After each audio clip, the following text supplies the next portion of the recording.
ज्या गाडीला बैलाची ताकद आणि शेतकऱ्याच्या घामाची जोड असते ना, त्या गाडी समोर इंजिनची ताकद फारच फिकी पडते. हॅशटॅग बैलगाडी.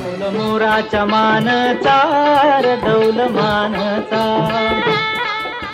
तर नमस्कार मित्रांनो, मी आहे कडकता फडकता व्लॉगर संकेत आणि मी आलो एका छोट्याशा सहलीला, आपल्या सातार मधल्या जानकी ॲग्रो टुरिझमला. तर आजचा व्लॉग स्पेशली आपल्या शेतकरी भावांसाठी बनवलाय, कारण दुनिया गोल आपला विषयच खोल. तर गेल्या काही व्लॉग मध्ये आपण फिरतोय जानकी ॲग्रो टुरिझम. तर मागच्या व्लॉग मध्ये आपण बरंच काय बघितलं, जसं की बोटिंग, किल्ले प्रदर्शन वगैरे. तिथून मग मी आलो बैलगाडीची राईड अनुभवायला. तर आज बऱ्याच दिवसातून बैलगाडीमध्ये बसलो. ना कुठला मोठा आवाज, ना जास्त स्पीड, तरी पण मनाला एकदम वेगळीच शांतता मिळाली. त्या बैलांच्या प्रत्येक पावलात एक वेगळीच ताकद होती आणि ती गाडी हाकणाऱ्या शेतकऱ्याच्या हातात आयुष्यभराची जिद्द. आपल्या इंजिनवाल्या गाड्या माणसाला फक्त इकडून तिकडे पोहोचवण्याचं काम करते, पण बैलगाडी माणसाला मातीतल्या जगण्याची ओळख करून देते. ह्या राईड मध्ये मी फक्त प्रवास नाही अनुभवला, तर एका शेतकऱ्याचं आयुष्य एकदम जवळून बघितलं. खरंच ज्या गाडीला बैलाची साथ आणि शेतकऱ्याच्या घामाची ताकद असते ना, त्या गाडीची तुलना कोणत्याच इंजिन सोबत होऊ शकत नाही. मोराच्या मानचा डौल मानचा.